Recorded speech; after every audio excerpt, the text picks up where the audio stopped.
Mataas ba ang sahod ng IT or IT-related courses dito sa Pilipinas? Ang sahod po ng IT ay depende po sa variety of factors. Magfo-focus po muna ako sa average salary ng isang software engineer dahil napakalawak po ng IT. Ito po ay based lamang po sa aking experience at sa Glassdoor. Umpisahan po natin sa junior, mid-level at senior position. Ang average salary po ng isang junior software engineer is ranging from 25,000 to 35,000. Ang mid-level naman po ay from 50,000 to 60,000. Ang average naman po ng senior position is 90,000 to 120,000. Kung meron ka naman pong advanced skills sa IT, pwede ka pong kumita ng mas malaki pa.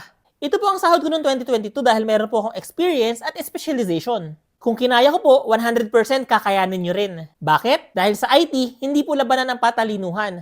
Pasipagan po. Hindi po ako matalino. Dinaan ko lang po lahat sa sipag. Kung gusto niyo po matuto about IT-related stuff, gagawa po ako ng free webinar para sa inyo. Nasa details po ng video kung paano sumali.